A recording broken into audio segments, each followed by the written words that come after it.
All right, YouTube. Once again, it's Kennard Vernon Stewart here for the podcast. We're talking Auburn football here in the off season. Well, not quite the off season. Auburn is participating in a bowl game with the Houston Cougars, who are ranked number 21 in the Birmingham Bowl. Go ahead and like the video, comment, and subscribe to Vernon Speaks Sports Auburn as we talk about Auburn football ad nauseum. Smash the subscribe button twice so that you don't miss any of the content here on Vernon Speaks Sports Auburn. Also, I'm going to leave my Cash App in the description. Go ahead and hit the Cash App and support the show. We've been doing this for a couple of years now, and we've been providing, I think, really good content as far as Auburn football. And as always, it's great to be an Auburn Tiger War Eagle.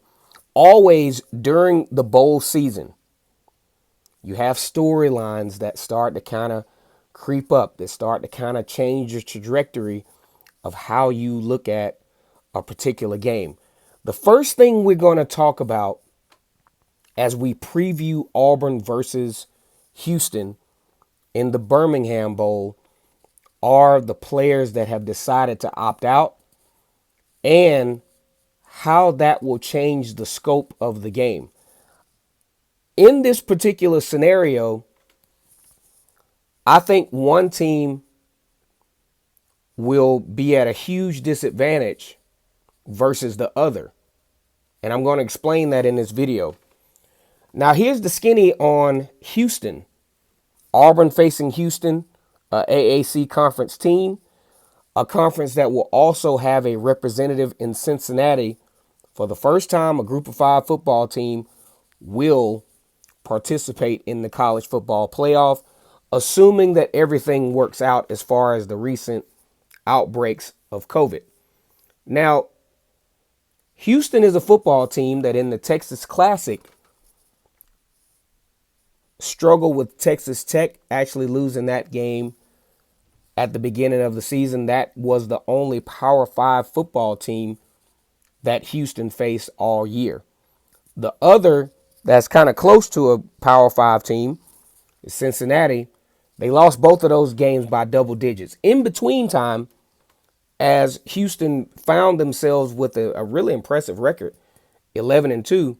But when you dissect the meat of the schedule, they beat up on a Rice team, Grambling, Tulsa, and Tulane. Eastern Carolina actually took them into overtime. They actually beat a ranked team in between time in SMU. They beat them by 7.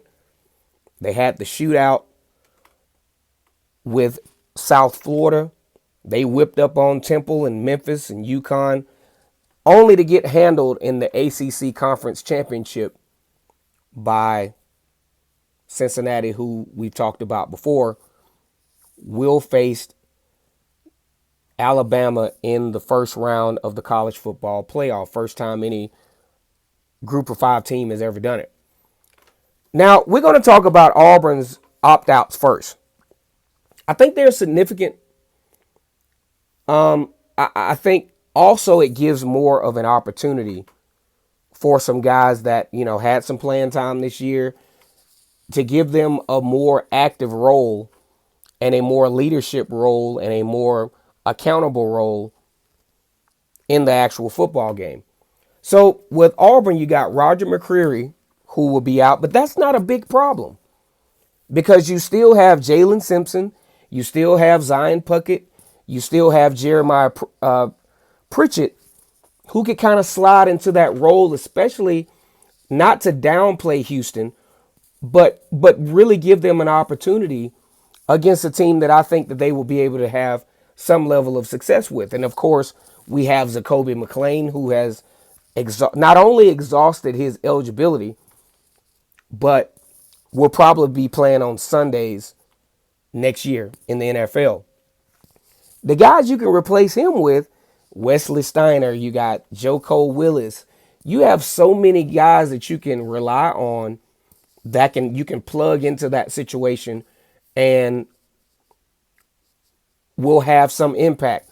Obviously not the leadership impact that Zakoby McClain had, You got Chandler Wooten, who will be there.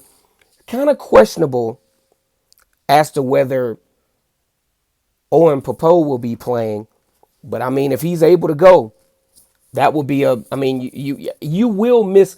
I'm not going to say that you will miss Jacoby McClain, but you have some plug-ins that can supplement in his absence. Then you have Brodarius Ham, who is a right tackle, has some injuries off and on throughout the year.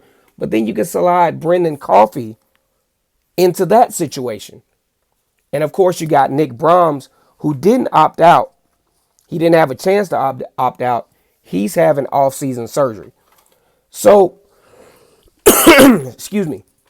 Given this scenario, I think the Auburn opt-outs will not, even though they have more, at least publicly, that have been publicly stated than Houston.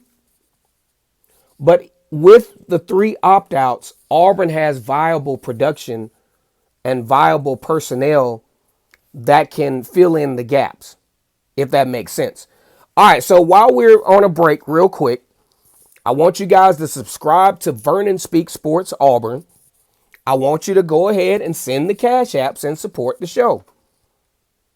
Also, there are other Auburn content creators who do an excellent job. You got E2C.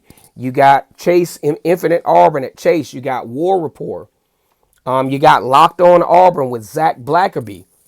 Go ahead and support those guys because they're giving the same information, but they have their own, each individual content creator has their own individual spin and their own individual take.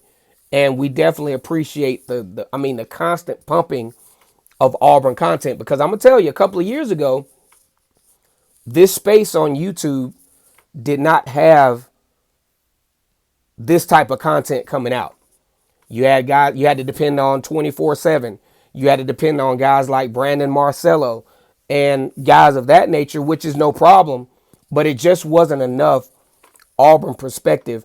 And one of the reasons why I, started doing my YouTube is I like talking about Auburn football anyway. And I moved to another state and I couldn't talk about Auburn football the same way I did when I was in Alabama, and to be able to interact with you guys and talk about Auburn football on a daily basis has been really fun for me.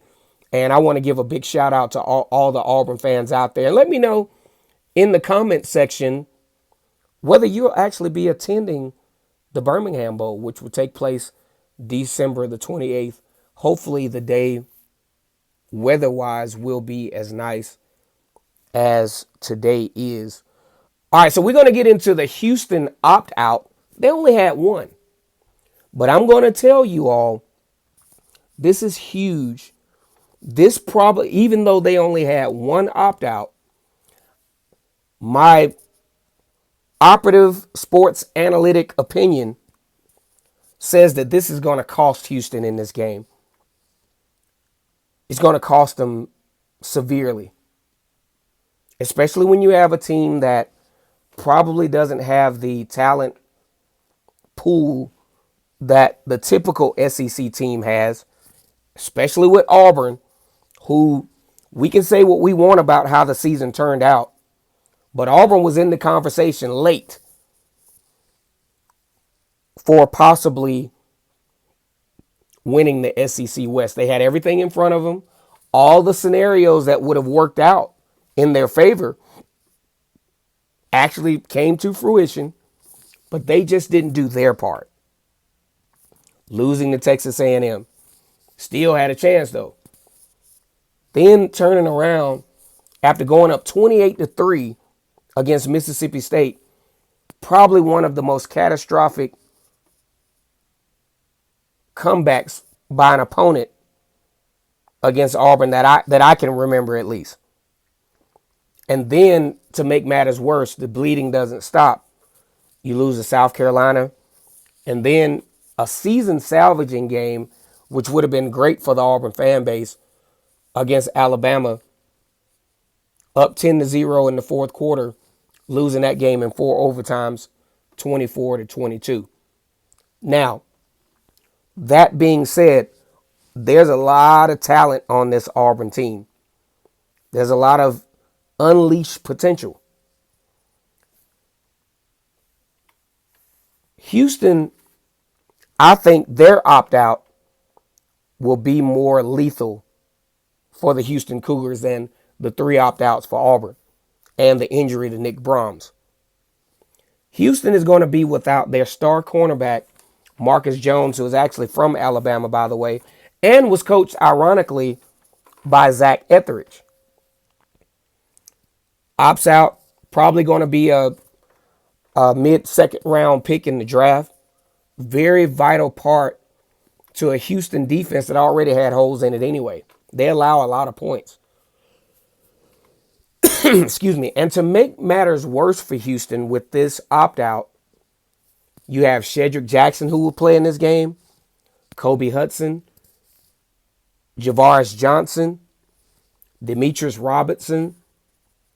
In addition to the tight end play, I think this is going to be a part of the storyline, especially when I do my prediction show.